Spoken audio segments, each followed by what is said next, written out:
Welcome to the first episode of The Whole Note, where we talk about musicals, we break it down for you, just so you can get an idea of what the musical is about and maybe, hopefully, get you interested in purchasing or listening to this musical.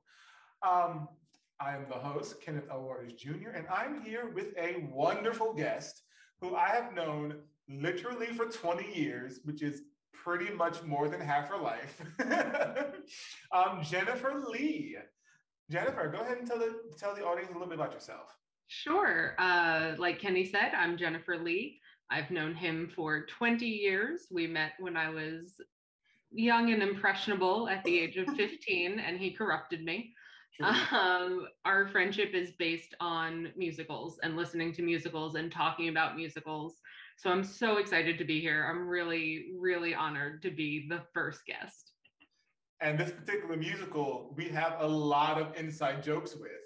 And it's a musical that not a lot of people know about. And that is Debbie Does Dallas, the musical. By jobs, do you mean work? I've never worked before. Okay, bye. Okay, bye. They're a little crazy pitter patter. This musical is a fun, raunchy musical with no nudity, by the way. I want to definitely say that. A lot of these sexual acts, and for those who are listening to audio, I'm doing air quotes. They're not truly done on stage. Like you don't truly see the sexual act, but you like just see a silhouette of it, or just see like just the backs of someone's head. Just to give you a little backstory on the Debbie Does Dallas the musical. Debbie Does Dallas is based on the 1978 pornographic film of the same name, starring the porn star Bandy Woods. The musical, which is a parody, I don't even want to call it like an adaptation because there's no true sex in it. It opened off from what I understand, not that I've done the proper research, many of the lines are taken directly from the movie. Exactly. Even some of the music is taken directly from the sex scenes. And I was like, cool. How did you do that?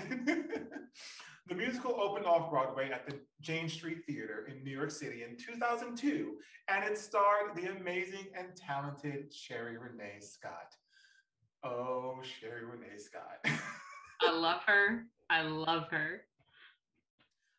It was composed by Tom Kitt, and he was also the lyricist. And if you think, if you're like, oh, that name sounds familiar, well, he wrote the score for Next to Normal, Bring It On, and If Then, starring Idina Menzel, just to name a few. The music is by Andrew Sherman, Tom Kitt, and Jonathan Callicutt, sorry. The book is by Susan L. Schwartz. It's a fun musical ride. Jen, tell the audience just a little bit about your opinion on this musical. Oh my God, I love it. First of all, I came to this musical through Sherie Rene Scott. I'm a huge fan of hers. I think she's phenomenal. I saw her in Aida, which is what got me started with her. And from there, she went on. I actually have my little timeline. She did Aida, she did the last 5 years, and then she did Debbie Does Dallas.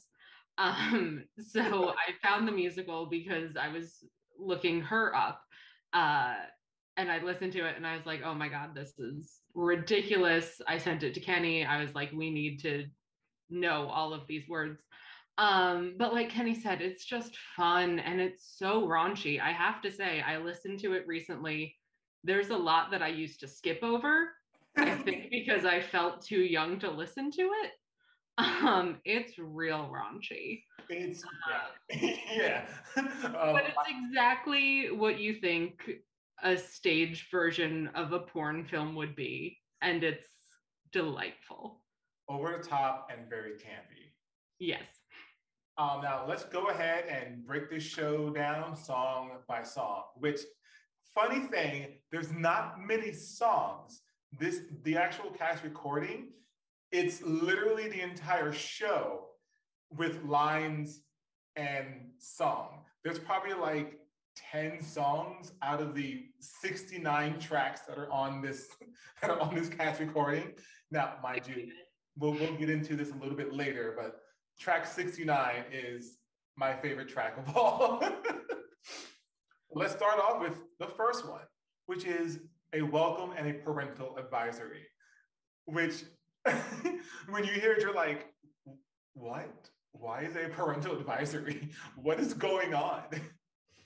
And then it goes into the overture, which is just this nice, wonderful, just cacophony of music. And then it goes into our story begins with a nice narration of what's going on.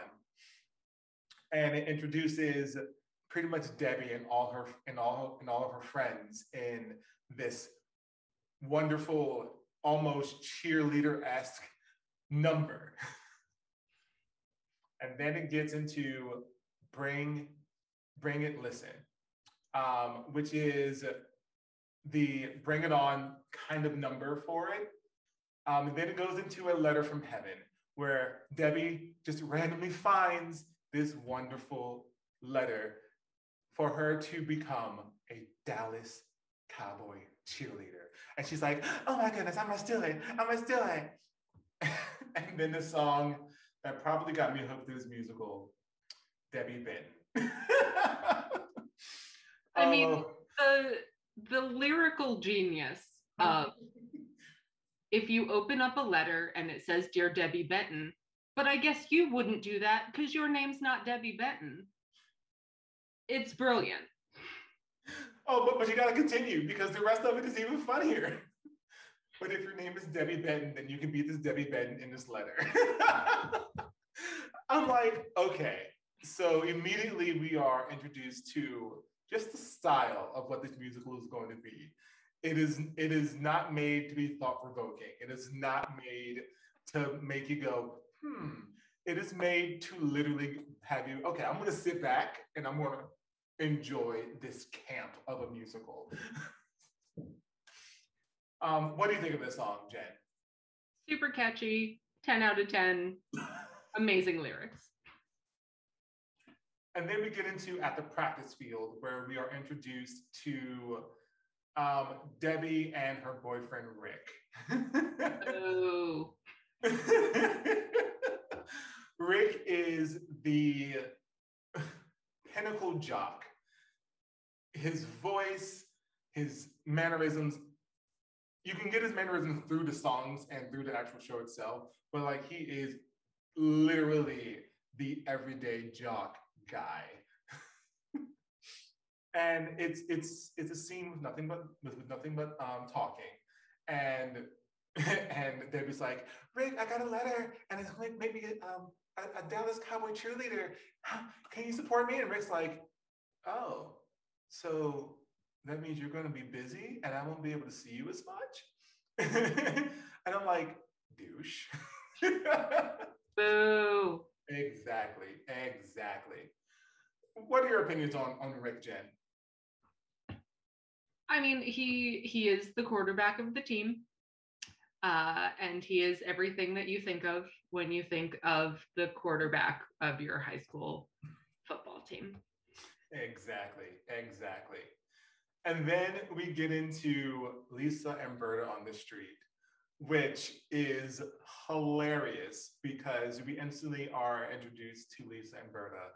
And Berta is she's definitely the follower of the group, whereas Lisa's like the bad girl of the group. She's like, oh, well, you know what I heard? I heard that Debbie is saving herself and that Rick is not. And I'm like, Lisa, I can't.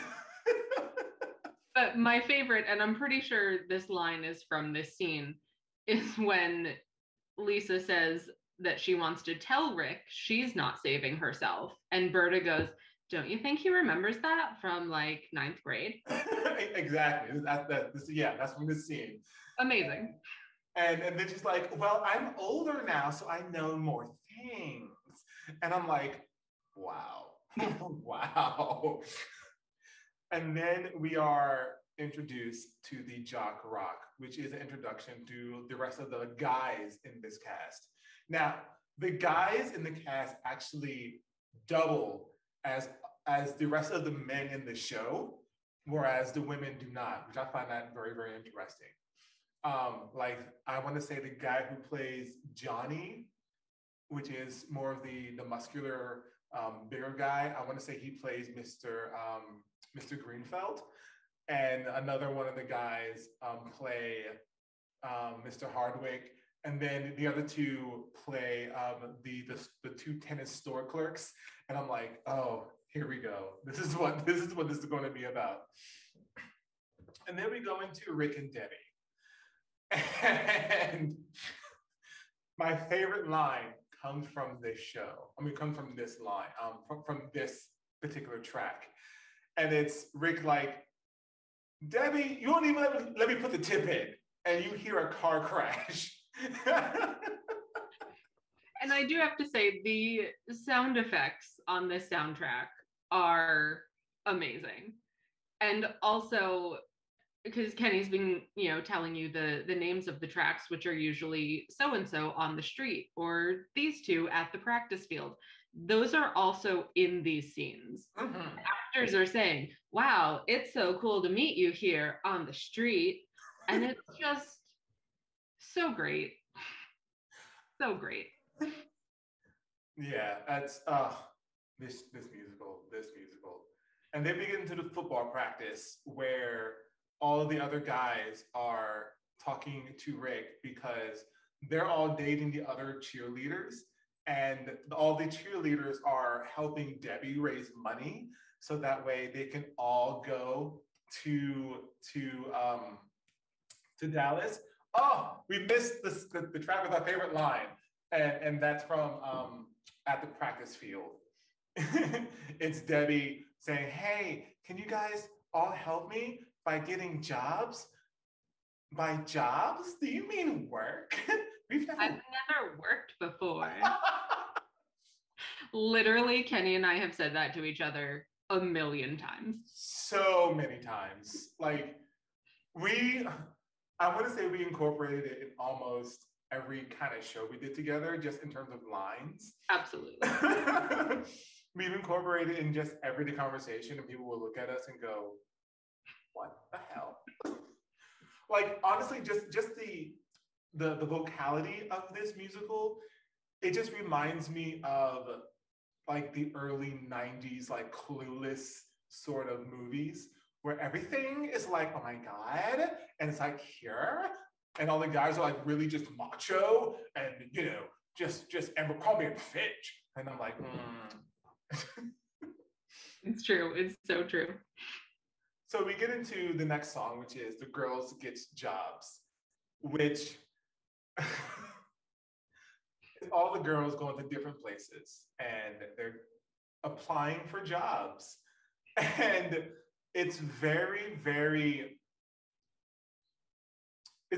sexual in a way to where like the guys are almost like creeping on the girls and the girls are like creeping on the guys.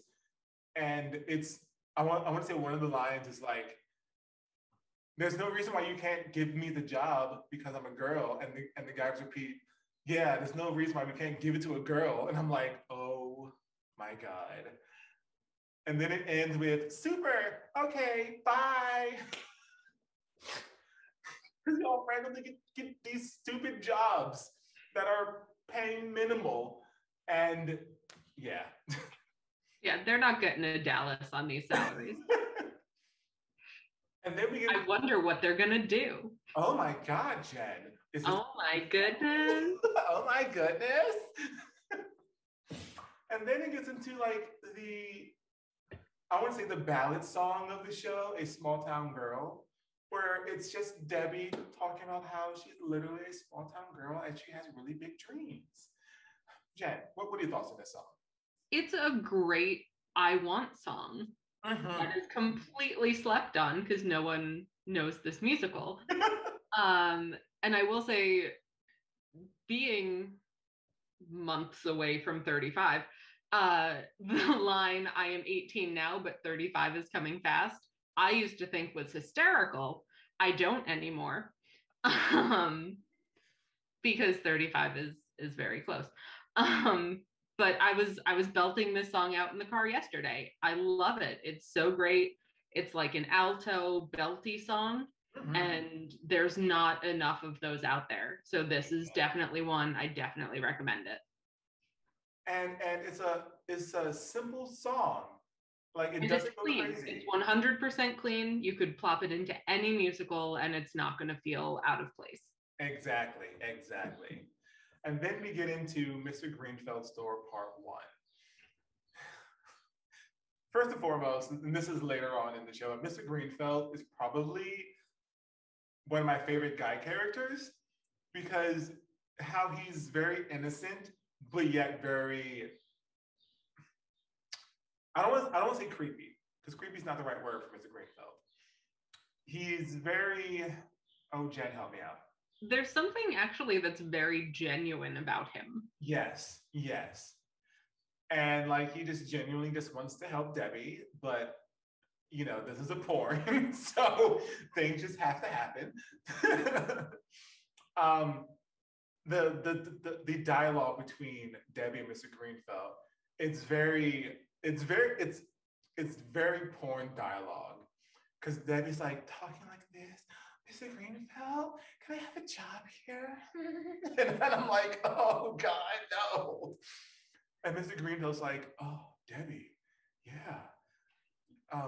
Can you work the cash register? And she's like, no. Can you crunch numbers? No. Well, and then she's like, well, I can like clean up and put stuff away and stuff. And I'm like, yeah, we all know where this is going to go. And then we get into the first sort of porn scene, which is showering with Lisa and Berta. And like Jen said, they always introduce where they are. And Lisa's like, oh my God, Lisa, I cannot believe we're in the shower together after practice. And I'm like, Jesus Christ. And then the shower is interrupted by Rick, Johnny, and Kevin. I wonder what's going to happen. And it goes into the locker room orgy, which if you listen to this, it sounds like a 70s porn. It's very do, and I'm like, oh my goodness. And Jen, what happens at the very end of the scene? Debbie comes in. Oh my goodness. And she just again, I just have to mention sound effects. Just listen to this for the sound effects. It's the sound effects for the scene. You hear like the shower just stopping and you just hear the water dripping from everyone. And Debbie is like, oh my goodness. Lisa? Berta? Rick? Oh. Johnny? Kenneth? What are you? And then you hear one of the girls, you don't know who, spit out something. and Debbie goes, yeah. And it's so small and just such a small, perfect moment. All you hear is, yeah. Oh my God. And then Debbie's like, oh no, I'm late for work. And she runs out of the locker room. Everybody runs after her. And Rick is like, Debbie, I'm so sorry. And he's like, Rick. And this is when like Debbie has like a total shift of character because she goes from being a dumb blonde to like this smart, sophisticated woman saying all of these big lines. And I'm just like, okay, you do you, Debbie. Jen, go ahead and tell the audience what else happens. So she breaks up with him. She tells him she values herself more and she's not going to stand for it. And she dumps him, and I believe she walks away. She walks away, and Lisa and Berta runs up behind her. And Lisa's like, I am not sorry, Debbie. And I'm like, oh, here we go. And then the music like ramps up into like this telenovela noir thing. And then like, did you hear me, Debbie? I am not sorry. And then like Debbie's like, Rick only likes you because you're easy. And it's just this whole big thing. And Debbie's like, I have to go because I am late for work. She just runs off. And I want everyone to know we are not exaggerating how they're saying these lines. We this are is not. exactly what the show is. And then we get into Mes Amis, which is pretty much, I want to say it's Lisa and Roberta at, what's his name? The Spanish guy. Senor Bradley. Senor Bradley. Yeah, they're at Senor Bradley's place. And it's just a random, quick, Debbie needs to change scene. And then we get into probably Jen and I's most sung song together, $10 Closer to Dallas.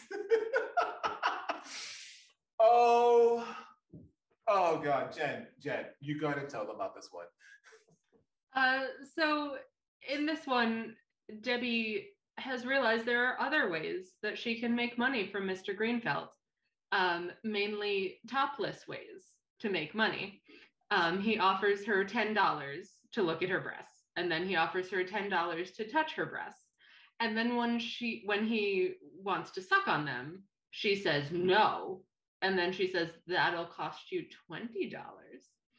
So now she has 10 and 10 and $20. And my favorite part of this song is when she goes, now I have 10, 10, 20, 10, 10, 20, $40 of my own. Again, it's just the little ridiculous acting choices that make this show priceless. And then, so now Debbie has a new plan. And so then we get into the next song, which is The Locker Room, where Debbie's like, so how much money have you guys raised? And they're like, they all just go, and she's like, well, how about this? And she slams down the $40. Everybody's like, oh my God, which, one of my favorite lines, Debbie, that's like 89% of what we've made. And I'm like, that's such a random percentage. It made me actually try to want to do the math, but I don't want to do math. That's not what we do here. But I'm just assuming that all together they probably raised at least $5, and Debbie has just slammed down 40. And they're like, well, how did you do this? And she's like, well, all I had to do was just do this right in their faces. And literally. And you can hear her do that. You hear her. You hear her just going, and then Lisa's like, Debbie, what are you saying as you shake your breast in my face? And I'm just like, a part of me really hopes that they did not just do that for the cast recording and that the actual show is like this. Oh, I'm sure. And she was like, we're all good girls, so we just do what they want because it's called teen services. And I'm like, oh heavens. Now Lisa works for Mr. Hardwick at his candle shop, which gets into the next two songs. And let me tell you, this is where the sex starts to just ramp up in the show, because from here on out, it is just a bunch of it's sex scene after sex scene after sex scene, and you're just like, what? I need to see this on stage. I need to see how this happens. Track number 21 is Wick Dippin', and that should already tell you what this is about to happen. I have a confession. I always skip this song because it grosses me out that much. I understand. This song and the next song are just what in the world?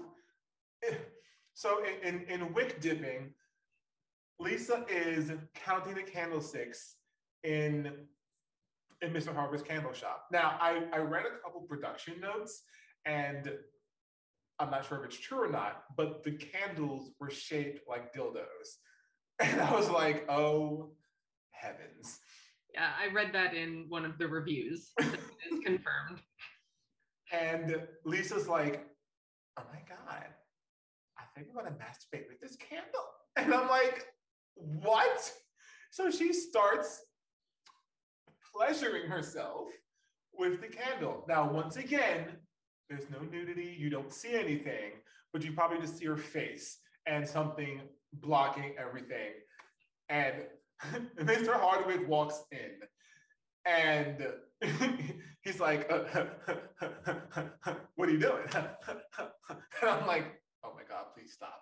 Please stop. And then we get into the dildo rag. Oh my God. It is a song and dance number with tap. and it's Mr. Hardwick singing about how it's okay to use a candle as a means of masturbation because it needs no prophylactics. And I'm like, oh, this song. Gross. So like, I understand why, Jen, you always skip it because it, I think out of all the songs, this one is probably the raunchiest. And so Mr. Hardwick pays Lisa to watch her do whatever with this candlestick. And then we get into the next one, which is washing Senior Bradley. And it's Roberta and, oh my God, who was the other friend? Is it Lisa because aren't they usually together? Roberta.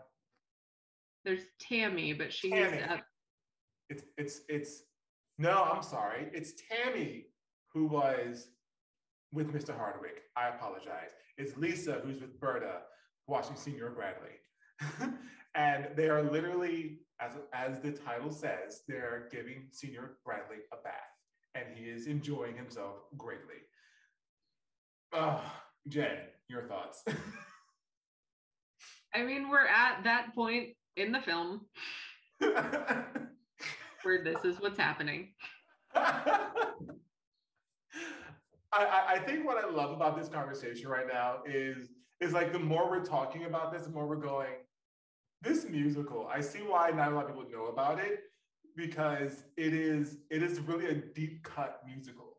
It's one of those musicals that you have to love musicals to have heard about this musical. And also, you have to love musicals to appreciate this musical because it's so problematic when you start thinking about what's happening on stage. And, clearly, not that I would know, but this is the kind of storyline that you see in porn. And there's something problematic with that too. But the love of musicals and understanding the absolute feat that it took to create this on stage and make this happen. And it's like we said before, it is full of camp. And to me, this is like the start of the movie musicals, like the parodies, like the funny parodies. Like after this, we got Toxic Avenger, which is probably the funniest parody of a musical I've ever seen. This one, they try to literally mimic what a lot of the movie, the porn movie is. And I gotta give them credit for that, especially incorporating the sex scene underscore music into the actual show itself is a feat all on its own. And it's probably the only porn that has ever been adapted into a musical, which, it makes sense. There are musical pornos. Truth. First Nudie Musical is one of my favorite movies. Oh, Jen, we should review that one as well. I'm in. We have to get my mom on that podcast though, because Exactly. she introduced us to that. We apologize. Once again, we're going sort of off on a tangent. Let us go back. So then we go into the library where Roberta is working. And her boyfriend, Johnny, comes in and he is like, oh, I haven't seen you in so long. You don't understand how much I love you, Berta. You don't understand. And Roberta's like, do you want me to show you what my girlfriends showed me? And now, the title of the next song is called The Banana Blow, which gives you already an idea of what's happening. And so how I envision this in my head is there's like a tower of books, and all you see is the actress playing Roberta just go down, and Johnny is doing all of the work facially and vocally. A reversal of what that situation was. I would love to have been like, all right, now, Johnny, this is when you fake having an orgasm. Go. And then Mr. Biddle, the librarian, walks in. And she's like, what in the world? And once again, you hear Mr. Biddle tells Berta, young lady, spit that out. And you just hear, and I'm like, oh, gross. And Johnny like zips up his hands and he runs off. And Mr. Biddle's like, young lady, in my office now. And she's like, okay. And then they go into his office. And he's like, I'm gonna have to tell your father about that. And she's like, no, please don't. I'll do anything. Please don't tell my dad. And Mr. Biddle's like, young lady, you deserve a spanking. And she's like, okay. And all you hear is, ow. And I'm like, oh, my heavens. And then it gets into the craziest part of the show. Jen, you take it from here. Now, I actually don't remember exactly how it goes. What happens is Roberta is like,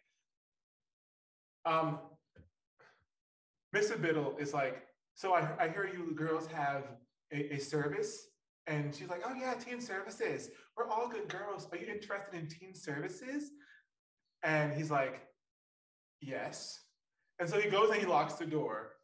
And he's like, I have a request. And she's like, oh yes, anything. And he's like, anything? She's like, oh yeah, anything. Anything? Oh yes, anything. And then Mr. Biddle blurts out, I want to be spanked by a cheerleader because I'm a bad and nasty boy. and Roberta goes, oh my God, Mr. Biddle. and he's like, will you do it? And she's like, yeah, it'll cost you $125. And he's like, okay. And all you hear is, oh yeah, you just been a bad boy. And it just ramps up and up and up until all you hear is like Mr. Biddle just climaxing with happiness, and you hear a car driving past. And I'm just like, oh, okay. All right. And then the next scene is we have Debbie and Rick outside the library. And, you know, Debbie's like, okay, I guess I'll give you one more chance, but you really hurt me, Rick, and yada, yada, yada, yada, yada. And then Rick is like, I just want to do with you what we do when we're married, but I want to do it in our youth so that way I can be good in matrimony. And I'm like, oh, this is like literally the pinnacle straight male way of saying, I want to have sex with you so I can be better for you. And I'm like, oh my God. Which is lies. Lies. And then then we get into Rick's song, which is this power ballad entitled I Want to Do Debbie. Okay, Jen, you take this one. You take this one. Go. So Rick really lays his soul bare about what he wants. And he wants to do Debbie. Maybe her and Lisa too. But again, a great song. Another one that I belt out in my car all the time. My wife even knows the words now because she's heard it so many times. And I'm sure we'll mention it later, but there are also karaoke tracks on this, and this is one of them. So if you want to sing it by yourself, feel free. They help you do that. And then we get into Bang Bang, which is literally, it is another sex scene involving the tennis court guys. And this scene actually reminds me of another musical that Jen and I absolutely love called City of Angels, which, you know, that's another one that we're gonna talk about way down the road. And the song Double Talk, where they're playing tennis, but as they're playing tennis is almost a reference into them having sex. So this song is literally them on a tennis court playing tennis. And then the breakup, which I think this is where they officially break up, because Debbie is like, no, Rick, I'm done with you. And Debbie sings this beautiful, beautiful song, which they don't have the karaoke tracks for this, which I'm very upset about, but it's God Must Have Loved a Fool. And I'm like, oh, no. This isn't Debbie. Who is this? No, this is Lisa, I think. It's Lisa's song. She's so heartbroken. She really did love Rick. And so, you know, she's again, great song, great power belt song about being down on your luck. And, you know, this is what life dealt me and this is what I have to deal with. Again, super clean. There's no raunchiness to it. Put it in any musical, it's not going to stand out. This song actually reminds me of another Suitcase in Another Hall from Evita. Okay, yeah, I see that. And I'm just like, oh, poor Lisa. She's just misguided and misunderstood, but she's still a bitch. She's a little dumb. She's a little dumb. And then we get into the next song, We Broke Up, which starts off with, we broke up. And I'm like, oh my God. And then we get into the next song, which is the tennis court. Wait, no, this is the Lisa and Berta sex scene with the two guys at the tennis court. And then we get into the record store with Tammy. And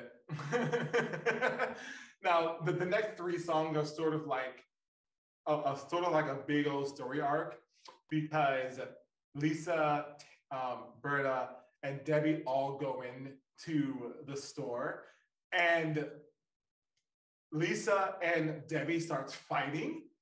We also have to mention that Tammy is legitimately a good girl. Yes, Tammy is. Tammy legit does not do any of the crazy things. But we get into, while they're fighting each other, it sort of like devolves into like this I'm gonna say girl orgy, because we get into the next song, which is Tammy's Big O.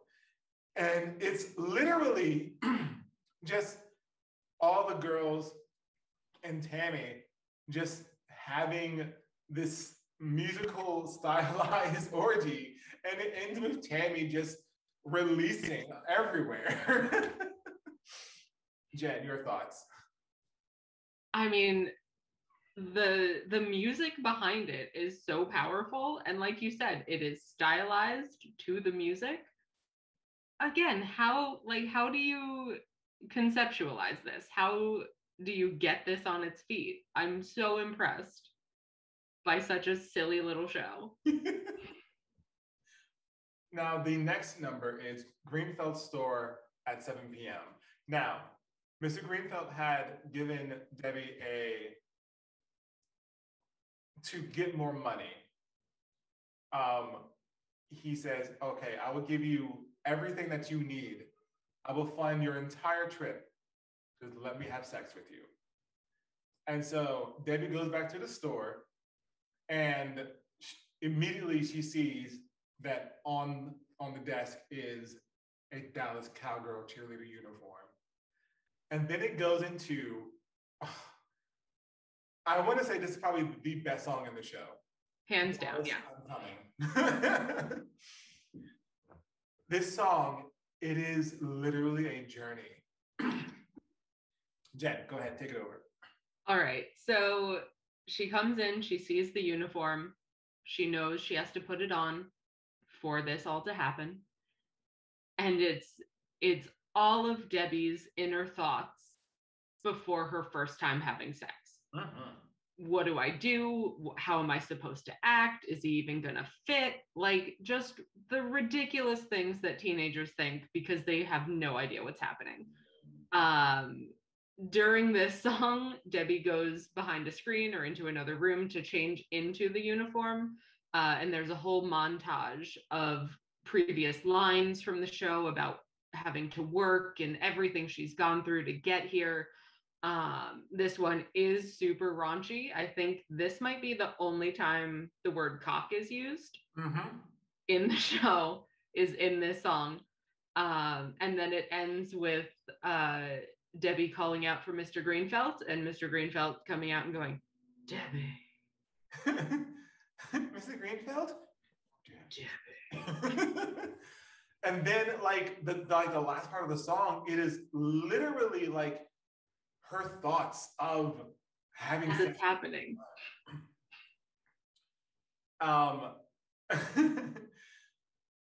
And then it ends with her saying, Dallas, I'm coming. I'm going to, and then it just ends. And we all know what the next word is. Dallas. Oh yeah, of course. Yeah, it's Dallas. It's Dallas. And then the next one is Inside Debbie's Head. And it is probably the purest moment because she's like, how do I look? Do I look like a woman now? And now, granted, I'm not a woman, so I cannot contest to this. So Jen, please tell me. Yeah, I mean, it's, again, we've kind of been in her mind this whole final section. But just, and I may be wrong, but I think the background music is the same or very similar to the opening music with the narration. So it's kind of a full circle moment to bookend. You know, she's done it. She's going to Dallas. This is everything it took to get her here. This is who she is now. And the fun part is like the next couple songs is the end and the finale, but the end is all of them in Dallas as Dallas cheerleaders, and even the guys are Dallas football players. And you're just like, oh, so it's just a happy ending all around. Yay! And it ends on such a preppy, happy note that you totally forget that you just watched a porn. Now, Jen, now we're in the part of the podcast where we pick our top 3 songs. But first, do you have any other notes on just the finale of this musical? No, like I said, I think it's kind of the perfect bookend. And I love your point about you kind of forget that you just watched teenagers get besmirched by older men, which is a word from the musical. And all the problematic things. Like, it's such a feel-good moment at the end. Get it? That, you know, she gets to go. She gets to have her Dallas Cowgirl audition, which is, you're rooting for her. So it's great. Top 3 songs. I mean, number 1, Dallas, I'm Coming. Yes, definitely. Obviously. I think number 2 might be We Broke Up. And it's only like 30 seconds long, but that like catharsis of screaming, We Broke Up, just feels good. And then 3, I think is going to have to be a tie. I apologize, but it has to be a tie between I Want to Do Debbie and oh my God, Debbie's song. Debbie Benton? Not God Must Love a Fool, but the first one. If you open up a letter and I think it's called Debbie Benton. No, the power. Oh, Small Town Girl. Small Town Girl, yes. Number 3, I Want to Do Debbie and Small Town Girl. My top 3 songs, I'm sorry, you're gonna hate me. Number 1 is God Must Love the Fool, because I felt that in my soul when I first heard it. And there was a brief period in my life where like this song was like just my theme. Number 2, definitely I Want to Do Debbie, because it's so funny and it's so dumb that I just love it. And number 3 is definitely going to be Dallas, I'm Coming, because it has everything you want in a song. All right, so on a rating scale from A+ to F, Jen, what would you give this? I mean, my gut reaction is A+, but realistically, I think it's in the B to B- area, just because there are musicals that are a little more thought-provoking, a little more character development. So if we're basing it just on fun, A+. If we're putting it in the whole canon of musical theater, B to B-. I'm gonna have to agree with you. I'm gonna have to agree with the B- because this is one of those musicals that you're either going to love or hate. There's no in between. You're going to, if you were to go into this musical without knowing anything about it and not knowing the history of Debbie Does Dallas, you're gonna go, oh, if you're one of those musical snobs, you're gonna go, this isn't my cup of tea. I'm gonna go. But like, if you are a musical connoisseur and you just want to have a feel-good, raunchy time, this musical is definitely that. So yes, I have to agree with you with the B-. So host and guest, B-. Jen, what are your final thoughts on this musical? This is all on you. All right, my final thoughts, give it a try. I didn't check to see if it's on Spotify. Kenny, do you know? It is on Spotify. Type it into Spotify, listen to it. If you need to skip the scenes, if you need to skip wick dipping, feel free. But just give it a shot. I mean, Sherie Rene Scott is so fabulous, and you get to listen to her sing. So there's nothing wrong with that. Give it a try. As Jen says, give it a try. This has been The Whole Note. I hope you enjoyed this wonderful, wonderful podcast of us talking about Debbie Does Dallas. I'll give you my personal thoughts in a moment. Jen, thank you so much for being my very first guest on this show. Anytime. I love you. I love you too, hon. I guess that's it. Thank you so much, Jen. Talk to you later.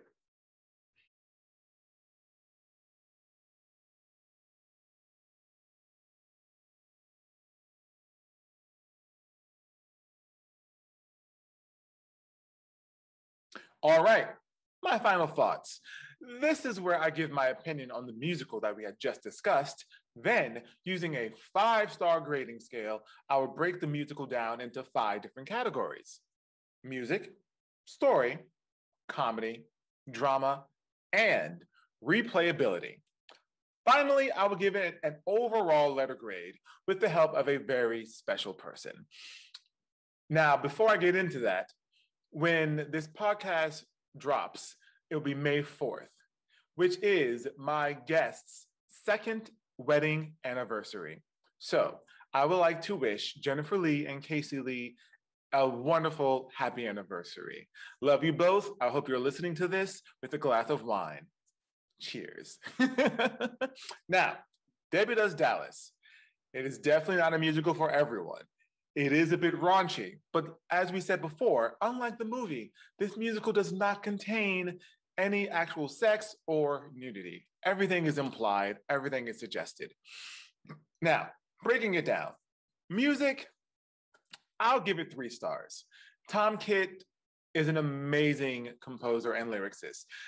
This is literally like a precursor to a musical that we're going to discuss later on down the road, Next to Normal. Story, definitely 2 stars. Come on, it's based on a porn. There's not a whole lot of story in porn. Comedy, I'll definitely give it 4 stars. It is hilarious. It is so funny. When you're listening to it, there's gonna be moments that you just laugh out loud because of the absurdity of it all. Drama, I'll give it 2 stars. The dramatic moments that are actually in the show, they really, really, really amp it up with the music and with the dialogue and how it's delivered. Trust me, when you listen to it, you will understand what I'm saying.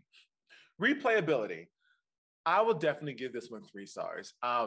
This is like my 10th favorite musical. So I definitely probably have, no, not probably, I definitely listened to this about 3 times so far this year.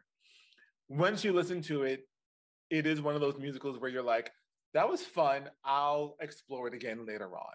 Now, fun note, if you actually purchase the actual cast recording CD, there is a secret hidden track, which is track number 69 that we talked about earlier in the podcast, where it is literally the entire cast in a recording booth, and they are giving their best fake orgasms. It's the guys and it's the girls, and it's probably the most hilarious track on the entire CD. Now, they also have that hidden track, granted it's track 40, I want to say it's track 49 or 48 on Spotify as well. So go over there and give it a listen to. Now, Debbie Does Dallas had its first preview on October 8th, 2002 at the Jane Street Theater. Its opening night was October 29th, 2002, and its closing night was February 15th, 2003. You can purchase the cast recording through Amazon or stream it on Spotify. You can also purchase the script and apply for the rights through DPS, Dramatist Play Services. The link to apply for those rights can be found in the description. And that's it. That's Debbie Does Dallas, the musical. Overall, I would probably give it an overall grade of a C. Now, I do have a very wonderful, special little moment here. I actually asked a very good friend of mine, Marcia Alundra, who is a great African-American opera singer, to sing the scales for me so that way I can use it for this podcast. So, Marcia, give me a C.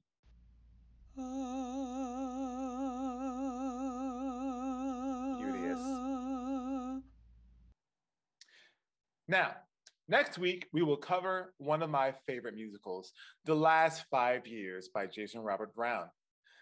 Until then, stay amazing, you beautiful creature. Take care. Thank you for tuning into The Whole Note.